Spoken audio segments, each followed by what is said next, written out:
Well, here we are. We're on the south side of the house. We're facing west. That's the front of the home. Alright, these GFCIs work. Okay, these boxes should be sealed on the tops and the sides to keep moisture from getting in. A tree should not be closer than 25 feet to a foundation. A tree shouldn't be closer than 25 feet. And here we are. That's a little closer for that bad boy. And so what happens is roots, branches happen too. See that? All this tree. Now, do you want this tree? You bet you do. I get it. Could I talk my wife out of it? No way. But I gotta tell you, a tree like, see these cracks? These cracks are here for a couple reasons. This tree is one of those couple reasons. But another reason is that you have this much brick and you don't have any control joints. They weren't fond of control joints back in the day because this brick is going to move regardless. But I got to tell you something. I think this tree had some influence on this. We got moisture too close to the house. That's from the condensing unit, from the evaporator coil for the air conditioning system. And then coming on along here, we got separation between the brick and the window frame. Missing a screen here. Coming on along, more crack repairs, torn screen, more separation between the window frames and the brickwork. All these boxes, they're hung on the wall. They should have been sealed on three sides like that. More cracks. This is the south side of the home, and you can see the shingles up here. Right up there, you can see how the shingles have been roughed up by the tree branches. I mean, that's just too close for comfort. I'm just telling you. I'm saying that the tree's hitting it. I'm saying that the tree's damaged it. I haven't even looked up there. I can't get up there. A roofer did. A roofer was supposed to have. I tell you what, that's a bet I wouldn't take. You want to bet that that's not damaged up there? No, I do not want to make that bet. I'm not going to bet there's no damage up there. Okay? Little hole right there. It should be sealed where the hook was. Okay, you had some hooks here. That little hole right up there. You think water's going to get in that hole? I do. I think water's going to get in there. Not a problem. I got a still image of it. But in a video coming up, I said, wow, there's a disconnect over here for the condensing unit. And I said, but we're using the electric service panel. And another reason, see the H's in the boxes? That's all been replaced. So I opened that up, and yeah, it has been decommissioned. Now, just because it's been decommissioned, you got the dead wires in there. But this should be sealed on three sides to keep the water from penetration. And you don't need bushes. You shouldn't have bushes growing this close to the house. That's carpenter ants. Carpenter ants right there. And termites too, for that matter, because termites are blind. They know instinctively to go to places that you can't see, you can't look. They can tell by pheromones. They can tell by temperature. They know to go there. And carpenter ants too. Coming up here, you probably saw this on the other video, but we got some more examples of it. Got some more examples right there. See that apron flashing? See that gap right there? You think wind-blown rain can't go up in there? I do. I think you can get up in there just fine. Coming on along, more algae on the roof, more loose apron flashing all along here. All this apron flashing needs to be dealt with. And speaking of flashing, see this metal flashing around the fireplace chimney?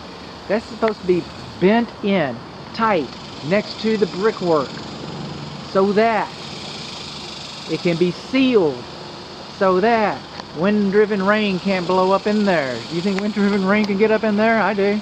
That's where I think wind-driven rain can get. Also, right here, kind of like this one over on this side, but you should have some kick-out flashing so that the water doesn't run down your brickwork. This is a clean-out for your fireplace. Alright, that's your ash bin for your fireplace. We haven't looked at that yet.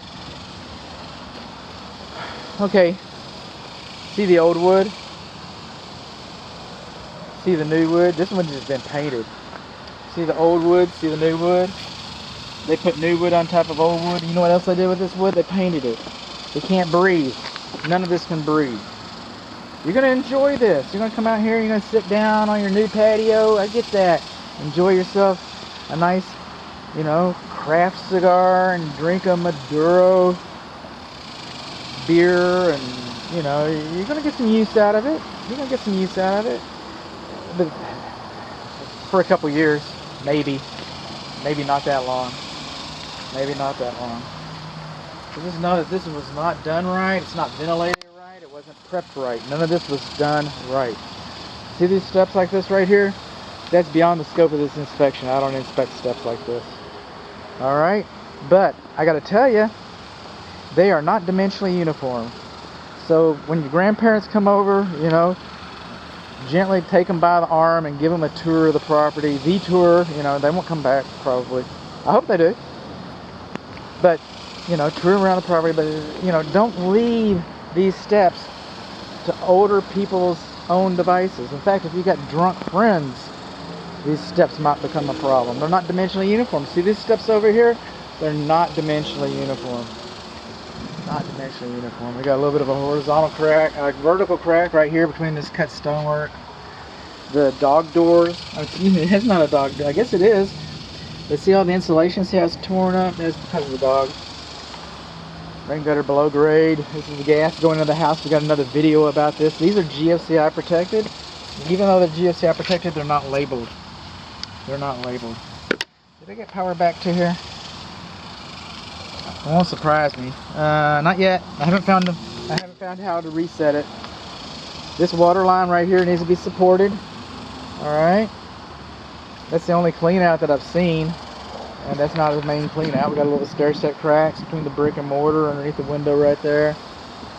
Coming on along, we've got surface drains. That's a good thing. Somebody was planning ahead. Or they were reacting. So we got surface drains right here.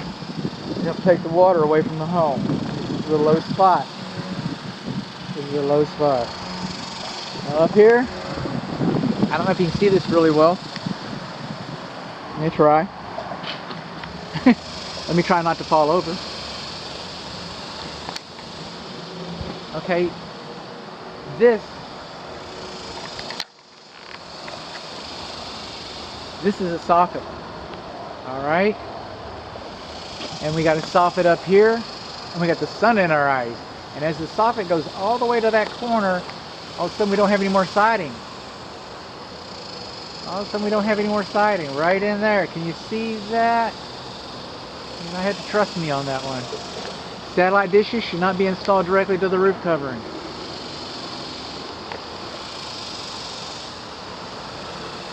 I got a video on a pole. I need to see what the top of that chimney looks like. Moving on along, a lot of storage along the north side here. A lot of storage. This is the closed dryer vent. That's the water heater T and P drain line. It's too close to the ground and it's bent. A lot more storage around here. Now I know this house has been inspected for termites before, recently, okay? And then I see these big old clumps over here. And people have pulled them away. And it doesn't say anything about treating for termites. And I don't even know if that was like a termite tube. I don't know. I don't know what's going on. That was just part of the inspection. They're probably looking for termites. But if you can get a copy of that report, because I don't see anything today. What did they see when they were here? What did they see when they were here? Because conditions change. And I'm going to tell you something. Just because there's no termites there, the only treatment that the Texas Structural Pest Control Board recognizes is one by a licensed applicator.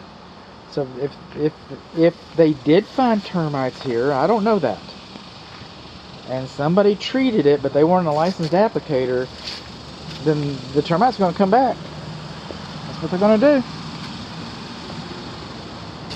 Rain gutters above grade too, some of them. Alright. This siding, check this out. See how nice and tight that is? It's not supposed to be tight, it's supposed to be hung so that it can expand and contract. Now obviously it's been performing. You see how close it is to the ground? That's too close. That's too close. Water can't get out. Homeownership 101, all roofs leak, all walls leak. We engineer them, we design them so they shed water faster than they accept it. You're also supposed to have a mounting block here. There's no mounting block. So whoever installed this was real good and proud of themselves. I get that. But they installed it wrong. but it was installed wrong. This wood casement right here, directly in contact with the ground. Got that. What's this about? We got power here. No GFCI there. This GFCI doesn't work. This GFCI doesn't work. Driveway GFCI receptacle inoperable. Keep the door casement statement next to the cement. No weep underneath the vinyl. The vinyl light, the driveway light doesn't have a block underneath it. Vinyl's improperly hung. Coming along here, we got a planter box. Somebody added a planter box here.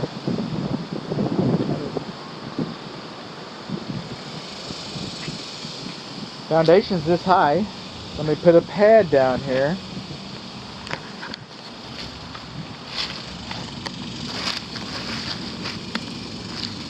AstroTurf. I can't tell if that was sealed. I'm going to find out if that was sealed with a mastic sealer or not. Because water goes downhill. Well, the foundation's higher than that. It's hard. I still think it should be lined. And then let the weep holes take care of it. Let the weep holes take care of it. And speaking of weep holes, you know what you don't have over here? You don't have any weep holes. Homeownership 101, all walls leak. See this over here? This is a weep hole. You're supposed to have it. It's by design. This brick is porous. Brick is a great product. I mean, your house can burn down and you can still use the brick. It's a great insulator for both sound and for, you know, temperature, weather. It's a great insulator. But one of the characteristics of brick is that it's porous and it accepts water. And we do not have weep holes. No weep holes over the planter box. We don't have weep holes right there. Tree again too close. Debris in your rain gutter. That's your furnace flue, and it should stick 3 feet above the roof line. If it's closer than 10 feet, and it is, then it should extend 3 feet above. So it's not doing that. It's not doing that real well. Tree's too close to the house. Tree's too close to the house. Coming on along. There we go. We just about made the whole corner. There we go. Remember that?